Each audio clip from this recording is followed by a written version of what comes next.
So now we're going to start to fit the body. So we can start by importing our biped template, which comes with Advanced Skeleton. And once we do this, we can export this out as a template. So for other characters, it'll be easier. Specifically in the hands, it would be nice to, because all the hands are kind of similar shapes, and they take a while to place. So here's our base that we imported, and I can scale this up. Get it about the right size.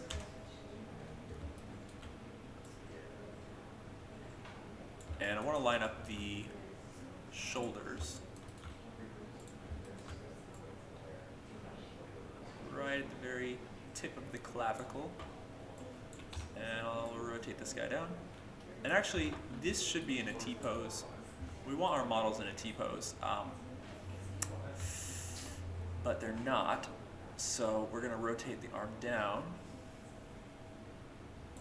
And I'm just going to do it a little bit so I can put the shoulder a little higher.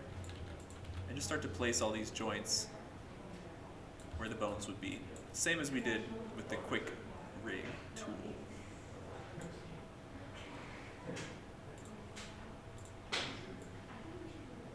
Yeah, it's kind of cartoony, so it's not super obvious where the elbow falls, but it is clear that the arm is back here.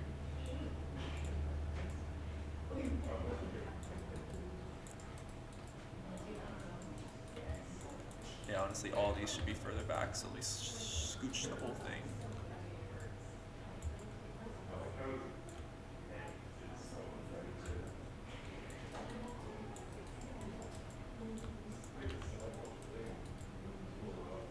Okay.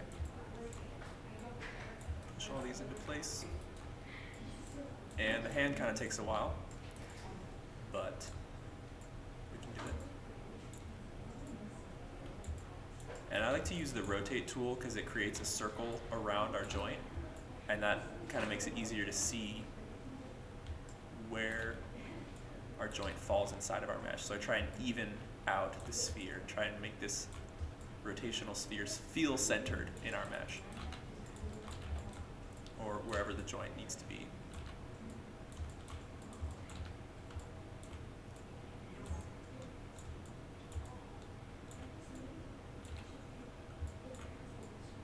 And instead of just dragging your joints straight down, I recommend trying to rotate them so that they're facing the right direction. That'll make animation easier. Same with pulling it straight out. We'll go to object mode. Just pull it straight out. And that should be all we need to do to place our joints, is just rotation and pulling. And these very end joints need to be snapped to the fingertips. So I'm pulling it straight out, and I'm holding V to snap to that vertex on the end there. All right, so the thumb's looking pretty good. I want to adjust this upper thumb joint, and if you want to move this without moving all of its children, you can just use D, hit D, and this is the move pivot tool, but when a joint is selected, it actually moves the joint without moving the corresponding joints.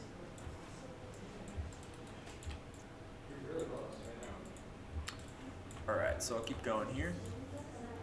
Just going to loosely place all of these. And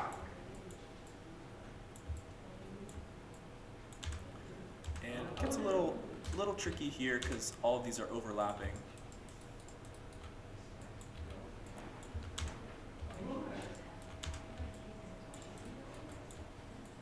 But we'll just go one at a time. Try and find that center point.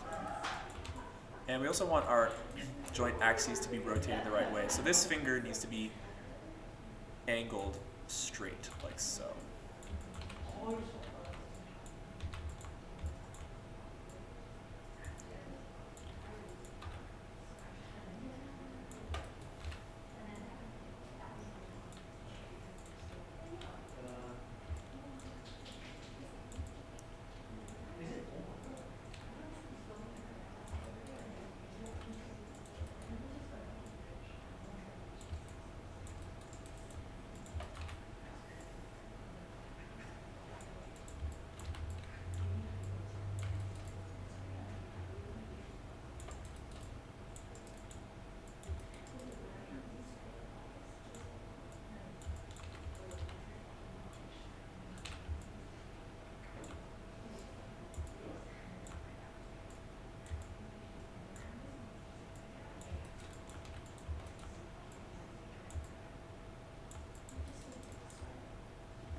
Alright, so I'll just do a quick check over these.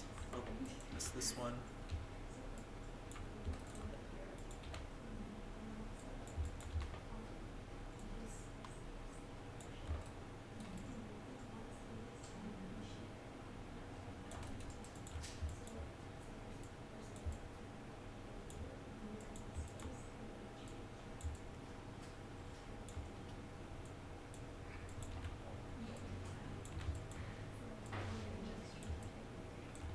And I'll redo all these fingertips just to make sure they're snapped to the very end. This is our fingertip. We're telling Advanced Skeleton where the ends of our fingers are. Alright, so the arm's good. I'll go up to the neck. And he's got a very long neck. So let me figure out where I want to have it bend from. So his chest is probably going to be more around here. So then his neck would fall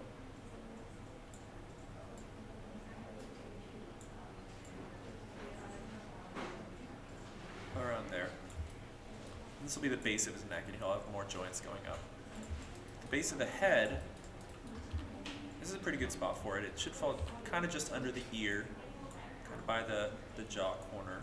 That's where you want your head to rotate from. And here's where I'll also use the rotate tool to see this sphere. This is the sphere that the head will be rotating from.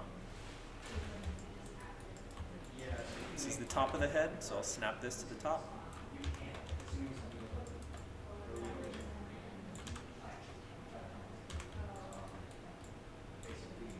And this is the eyeball. You know, our eye's going to get replaced anyway when we do our face setup. So don't worry too much about that now. Actually, what I'll do is just snap it to the very end point here. Bring it back a bit. And I'll snap this one too. And this is all going to get mirrored over to the other side. So that's why we have to be perfectly symmetrical. This is the jaw. This should be where the jaw hinges from. So it's actually not the jaw corner, it's kind of higher up. So the hinge for the jaw is kind of just in front of the ear. And then this is the tip of the jaw, holding V to snap to those vertices on the end. Right, the head's good. Chest looks okay. I'm gonna move this chest back a little bit, just to kind of keep it nice in line with everything.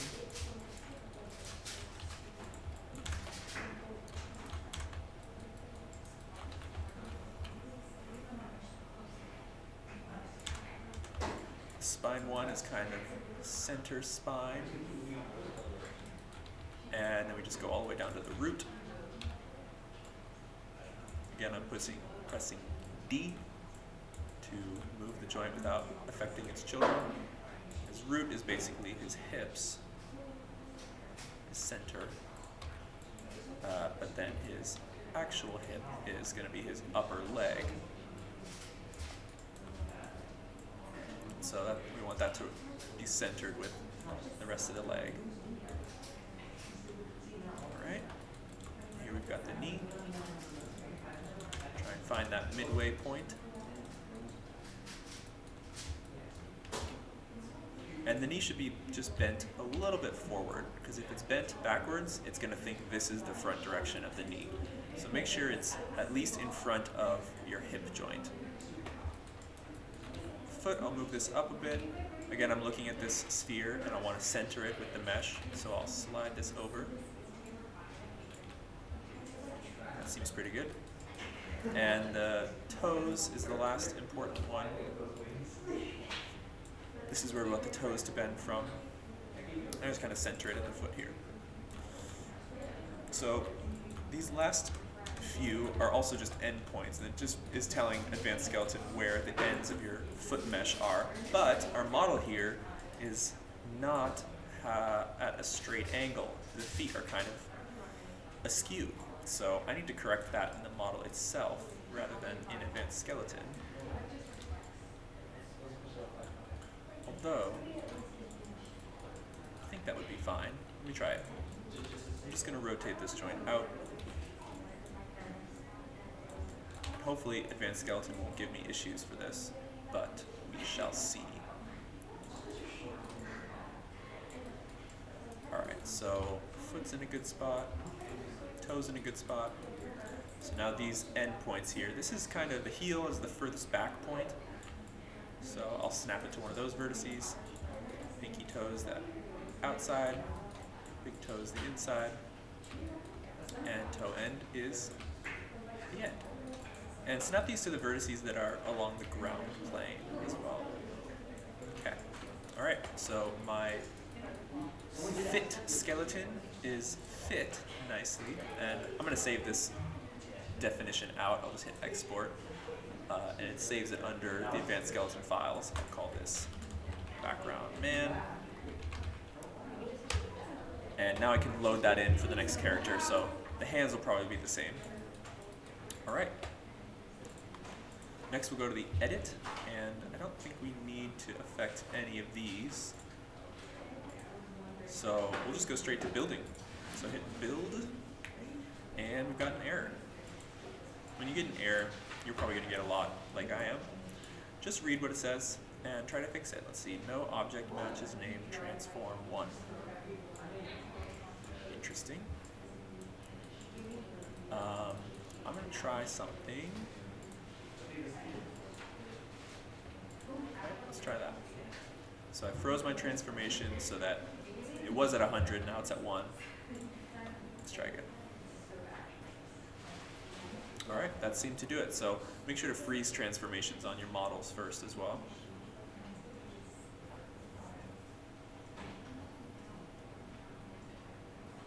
Alright, and when it says complete, definitely save